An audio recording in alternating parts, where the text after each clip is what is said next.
Hi hello అందరికీ నమస్కారం. Welcome to our channel. నేను ఆదిత్య. ఏపీలో వైఎస్ఆర్సీపీ ఓటమికి ఎన్ని కారణాలున్నా షర్మిల మాత్రం ప్రధాన కారణమని చాలామంది నాయకులు మాట్లాడుకున్నాం, మనం విన్నాం. ఇకపోతే కూటమి అధికారంలోకి వచ్చిన తర్వాత కాంగ్రెస్ అధ్యక్షురాలు వైఎస్ షర్మిల రానున్న రోజుల్లో అధికారం కోసం ప్రజలకి నిత్యం దగ్గరవుతూనే, మరోవైపు వైఎస్ జగన్మోహన్ రెడ్డిని ఏదో ఒక విధంగా టార్గెట్ చేస్తూ మాట్లాడుతూనే ఉన్నారు. ఇప్పుడు వైఎస్ షర్మిలని తట్టుకోవాలి అనంటే జగన్మోహన్ రెడ్డికి పెద్ద సవాల్లాగే ఉంది. ఇప్పుడు జగన్మోహన్ రెడ్డి ముందున్నటువంటి సవాలు కూటమి కాకుండా వైఎస్ షర్మిల మారింది. సో మరి ఇప్పుడు వైఎస్ షర్మిలని తట్టుకోవాలంటే వైఎస్ఆర్సీపీ నుంచి అంతే ధీటుగా ఒక నాయకురాలైతే కావాలి. సో మరి ఆ నాయకురాల కోసం వైఎస్ జగన్మోహన్ రెడ్డి భారతిని ప్రత్యక్ష రాజకీయాల్లోకి దింపుతున్నట్లు ఒక వార్త అయితే చక్కర్లు కొడుతుంది. సో మరి భారతి వైఎస్ షర్మిలని ఏ విధంగా తట్టుకోబోతుంది, అసలు భారతి రాజకీయం ఏ విధంగా ఉండబోతుంది, ఈ అంశం గురించి డిస్కస్ చేద్దాం. సో ప్రస్తుతానికి మనతో పాటు స్టూడియోలో ఉన్నారు ప్రముఖ సీనియర్ జర్నలిస్ట్ డివిఎస్ గారు. సో సార్ నాటికి మరిన్ని విషయాలు తెలుసుకుందాం. సార్ నమస్కారం. సార్ నమస్తే. సో జగన్మోహన్ రెడ్డి అధికారం కోల్పోవడానికి షర్మిల కూడా ఒక కారణం అని చాలా సందర్భాల్లో చాలామంది నేతలు మాట్లాడుకున్నారు, మనం విన్నాం. ఇప్పుడు షర్మిల దూకుని తగ్గించాలి అని అంటే ఖచ్చితంగా వైఎస్ఆర్సీపీలో కూడా ఆమెతో పాటు ధీటుగా ఉండే ఒక నాయకురాలు ఉంటే బాగుంటుంది అని జగన్ భావించి వైఎస్ భారతిని ప్రత్యక్ష రాజకీయాల్లోకి తేబోతున్నట్టు ఒక వార్త అయితే వినిపిస్తుంది. సో మరి దీన్ని మనం ఏ విధంగా చూడొచ్చు? నిజంగా భారతి వస్తే వైఎస్ఆర్సీపీ యొక్క గ్రాఫ్ ఏ విధంగా ఉండబోతుంది? ఇప్పుడు జగన్మోహన్ రెడ్డి ఓడిపోయింది షర్మిల వల్ల, ఒక కారణం అంతే. జగన్మోహన్ రెడ్డి ఓడిపోయింది షర్మిల వల్ల కాదు, భారతి వల్ల. జగన్మోహన్ రెడ్డి ఓడిపోయింది భారతి వల్ల.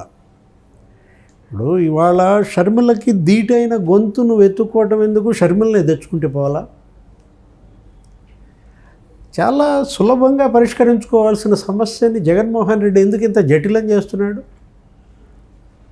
ఇప్పుడు చిక్కుముడులు విప్పాలు కానీ చిక్కుముడి మీద చిక్కుముడి వేస్తుంటారా?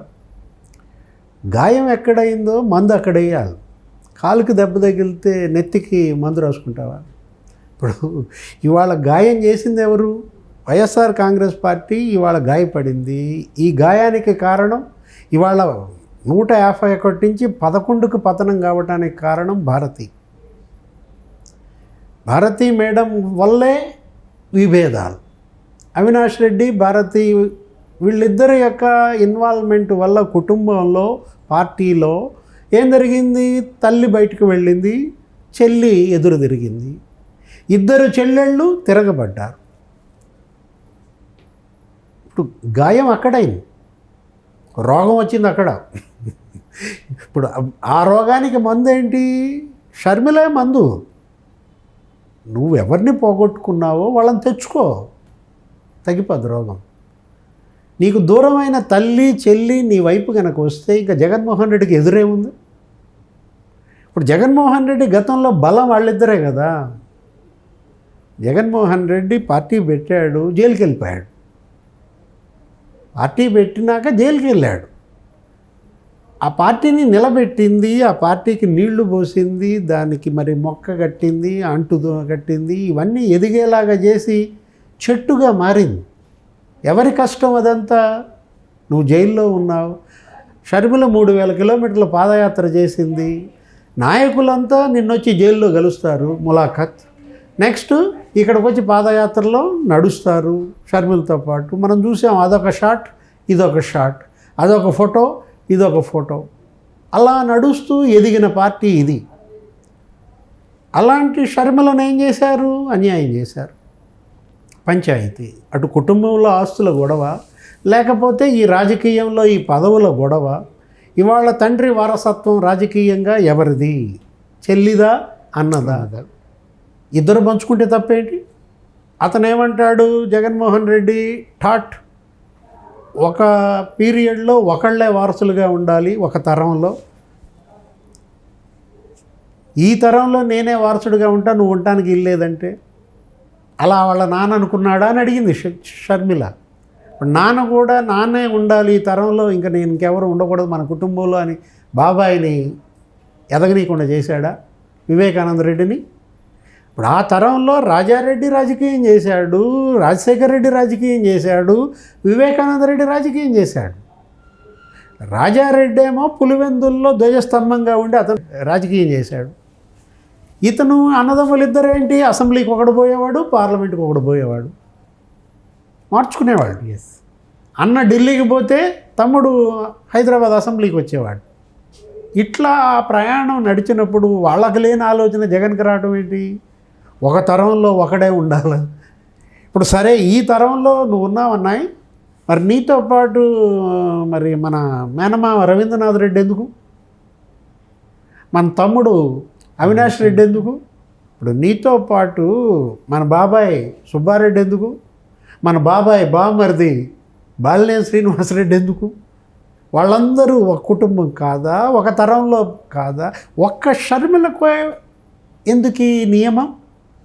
అంటే షర్మిల చూసి నువ్వు అసూయపడా? షర్మిల నిన్ను తొక్కేస్తుందనా, నిన్ను మింగేస్తుందనా, నీకంటే నాయకత్వ లక్షణాలు ఆమెలో ఉన్నాయనా? ఇవాళ షర్మిల నీడ చూసి జగన్మోహన్ రెడ్డి భయపడటం, షర్మిలని దూరం చేయటం అతని పతనానికి ప్రధాన కారణం. తల్లి ఎందుకు దూరమైంది? విజయమ్మ. ఇవాళ విజయమ్మ గౌరవాధ్యక్షురాలుగా పెట్టుకున్నావు కదా. నిన్న కూడా మాట్లాడాడు, వరుస పెట్టి 10 రోజులుగా మాట్లాడుతున్నాడు తన దగ్గర కూర్చున్న వాళ్ళందరితో.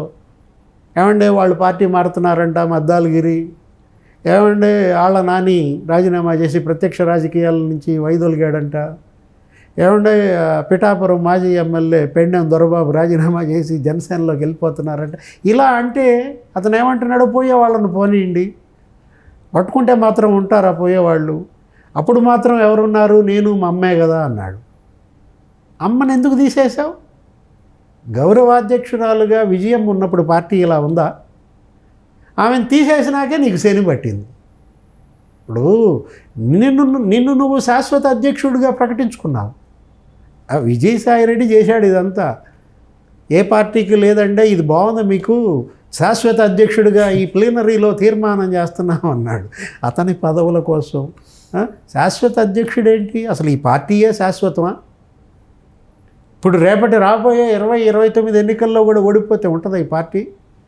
ఉన్నాయా మిగతా పార్టీలు? ఇవాళ బీఆర్ఎస్ పరిస్థితి ఏంటి? తెలంగాణలో ఉందా, ఊడిందా? తెలియని పరిస్థితి. ఉందో ఊడిందో తెలియని పరిస్థితుల్లో ప్రాంతీయ పార్టీలు కొట్టుమిట్టాడుతుంటే జగన్మోహన్ రెడ్డి ఇవాళ భారతిని తీసుకొచ్చి ఆమెను ప్రత్యక్ష రాజకీయాల్లో పెట్టి షర్మిల మీదకి ఆమెని వదులుతామంటే షర్మిల ఎంజాయ్ చేస్తుంది. అదే ఆమె కోరుకునేది కూడా. ఏది ఇవాళ షర్మిల గొప్ప ప్లేయర్గా మారింది. తనకి ధీటైన ప్లేయర్ అవతల కావాలని కోరుకుంటాను. రోజా, వాసిరెడ్డి, పద్మ జంప్. విడుదల రజని అడ్రస్ లేదు, ఆమె ఏదో డబ్బులు కూడా ఎగ్గొట్టిందంట. నిన్న కూడా ఎవరో ఇచ్చారు కంప్లైంట్. నిన్న కొలుసు పార్థసారథి మంత్రులు తెలుగుదేశం పార్టీ కార్యాలయంలో వినతులు తీసుకుంటుంటే మాకు 2,26,00,000 ఎగ్గొట్టిందండి, మా దగ్గర వసూలు చేసింది విడుదల రజని, ఆమె మరిది గోపి, అది పిటిషన్ కూడా ఇచ్చారు. ఇప్పుడు వీళ్ళంతా జంప్. ఏది రోజా ఎక్కడ ఇట్లీలో వీడియో ఏదో చూసాము, అట్లాగే విడుదల రజని అసలు మరి ఆమె పత్తా లేదు. అసలు ఆ ఉషశ్రీ చరణ్ అనే ఆమె ఎక్కడుందో తెలీదు. పిఠాపురంలో వంగా గీతం తీసుకొచ్చారు పాపం పవన్ కళ్యాణ్ని ఎదుర్కొంటుందని. ఆమె అడ్రస్ లేదు వంగా గీత. ఆమె పాపం రాజకీయ ముగింపు ఆమె జీవితం. ఇవాళ షర్మిలని ఎలా ఎదుర్కోగలం? ఇప్పుడు నిన్న కూడా మాట్లాడింది షర్మిల. ఏమని? 11 సీట్లకి పరిమితమైన నువ్వు ఒక ఎమ్మెల్సీ గెలవటం నీకు పండగే అంది. బొత్స సత్యనారాయణ ఎమ్మెల్సీ గెలవడం అనేది 11 సీట్లు పాపం ట్రాజడీ కదన్నాయి, ఇది పండగ చేసుకో అని చెప్తాంది. ఆరోగ్యశ్రీ బకాయిలు చంద్రబాబుని ఎడుతున్నావు నువ్వేం బగలు తీసావు? ఈ బకాయిలు ఈ పెండింగ్ పెట్టిందంతా నువ్వు కాదా? ఆరోగ్యశ్రీ నాన్న ఆరోగ్యశ్రీ తెచ్చాడు. పేదలకి ఇవాళ వైద్యం అందించడం కోసం తెచ్చిన పథకం అది. యాక్చువల్గా ఆ పథకం మందాకృష్ణ పుణ్యం. అప్పట్లో మందాకృష్ణ ఏదో హార్ట్ డిసీజ్ ఉన్న పేషెంట్లు, చిన్న చిన్న పిల్లలు ఇబ్బంది పడుతున్నారు, గుండెలో చిల్లు అని చెప్పి అతను ఏం చేశాడు, ఒక పెద్ద పోరాటం చేశాడు. మొత్తం ఆ పిల్లలందరినీ వేసుకుని అప్పుడు సెక్రటేరియట్ పడ్డాడు. రాజశేఖర రెడ్డి సీఎంగా నేను డాక్టర్ని, దీనికి ఏదో ఒక లాజికల్ ఎండ్ తీసుకురావాలి, ఈ పిల్లలు ఇది మరి హ్యూమన్ మానవత్వం చూపాలన్నట్టుగా అప్పటి ఉన్నటువంటి ఆ పక్కన సత్యం కంప్యూటర్స్ వీళ్ళందరూ కలిసి ప్లాన్ చేశారు. ఆరోగ్యశ్రీ అనేది ఇవాళ 108, 104 అంబులెన్సులు అక్కడ అమెరికాలో ఎలా అయితే 999 అక్కడ ఎలా అయితే ఉంటాయో అంబులెన్స్ అట్లాంటివి ఇక్కడికి తీసుకురావడానికి ఒక పెద్ద స్కీమ్, మంచి స్కీమ్, అది అంకురార్పణ.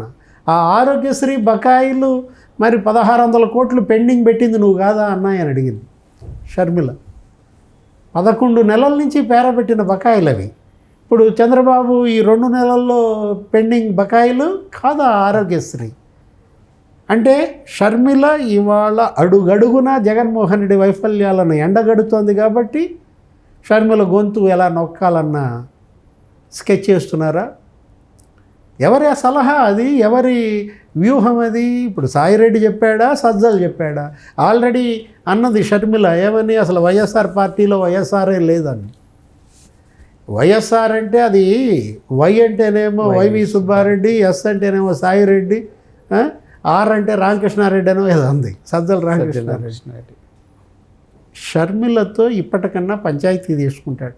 తెలుగులాడితే జగన్మోహన్ రెడ్డి కుటుంబంలో పెద్దల్ని పిలిపించుకొని తల్లిని పెట్టుకుని చెల్లికి ఇవ్వాల్సింది ఇచ్చి, అటు సునీతతో రాజీ, ఇటు షర్మిలతో రాజీ పడితే తప్ప ఈ పార్టీ బతకదు. జగన్మోహన్ రెడ్డి మళ్ళా అధికారంలోకి రాలేడు.